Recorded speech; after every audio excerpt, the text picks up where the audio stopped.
Zee 24 तास एक पाऊल पुढे। गुलाबाच्या एका झाडापासून मिळणाऱ्या उत्पादनाला प्रेरित होऊन हेमलता पवार यांनी गुलाबाची व्यावसायिक शेती केली। आजही शेती 5 एकरवर विस्तरली असून वर्षाकाठी त्यांना आज 4 ते 5 लाखांचं उत्पादन मिळतंय।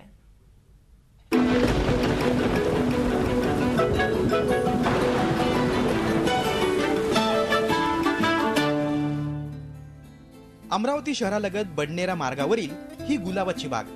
पवार कुटुंबियांच्या या बागेत आज ग्लॅडिएटर, डिवाइन, मिनिएचर आणि ब्लॅक लेडी अशा वाहनांची लागवड 5 एकरापर्यंत विस्तारली आहे। आज ही लागवड मोठ्या प्रमाणात दिसत असली तरी पूर्वी इथं फक्त एकच देशी गुलाबाचं झाड होतं। त्या झाडापासून मिळणारं उत्पादन त्यांनी अनेकदा बाजारपेठेत विकलं। हवा तसा प्रतिसाद मिळत नसतानाही त्यांनी चिकाटी मात्र सोडली नाही। एक गुलाब झाडाला 35 फुलं होते।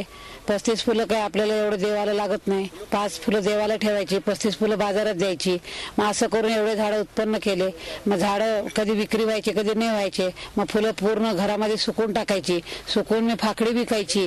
1000 रुपयाला एक पोतभर पूर्ण 100 रुपये किलो फाकडी विकायची। कधी मग गुलकंद करायची, ते 200 रुपये किलो विकायची। शरबत करायची, 100 रुपयाची बाटली विकायची। असं करून मी हे एवढं शेतीत हे केलंय। मी आवड केली। एक शेताचे एका झाडाचं एवढं तयार केले। किती आज पहा किती झाड आहेत आमचे, हजारो इकडे आहेत, तिथं 1000 आहे, असे 3000 झाडं आहेत आमचे तयार। परत मग नवीन प्लॉट घेतला, तो 1000 झाडं लावले आहेत, त्याचेही चांगलं उत्पादन आहे। हेमलता पवार यांच्या याच कष्टाच्या जोरावर आज इथं शास्त्रोक्त गुलाबाची लागवड मोठ्या डौलानं उभी आहे। विशेष म्हणजे या गुलाबाच्या बागेसाठी त्यांनी विद्राव्य खतांबरोबर शेणखताचा वापर मोठ्या प्रमाणात केलाय। परिणामी त्यांनी उत्पादनात आणि दर्जात सातत्य राखलंय। कोंबडीचं खत टाकतो आम्ही, शेणखता मारा जास्त असतो आमचा आणि थोडी प्रमाणात फवारणी करावी लागते। एका झाडाला 20 ते 25 फुलं लागतात, केव्हा केव्हा कमीत कमी 10 तरी फुलं असतातच। 5 एकरावरील या गुलाबाच्या लागवडीपासून पवार कुटुंबियांना दररोज 2000 रुपयांचं उत्पादन मिळतंय। सर्व खर्च वजा जाता आज त्यांना जवळपास 4 ते 5 लाख रुपयांचं उत्पादन मिळतंय। सरासरी जर पकडलं तर 25% मला खर्च येतो।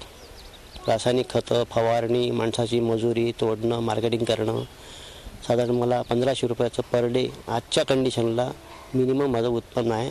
आणि माझं हे उत्पन्न मला टार्गेट साधारण 3 ते 4 महिन्यामध्ये 4.5 ते 5 हजारापर्यंत न्यायचं आहे पर डे पर्यंत। बाजारपेठेचा विचार करून दर्जात्मक मालाची निर्मिती केली तर यश हमखास मिळतं, याचं हे मूर्तिमंत उदाहरण आहे।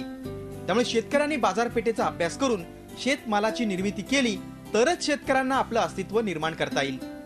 झी 24 ताससाठी राजेश सोनोने, अमरावती। झी 24 तास एक पाऊल पुढे।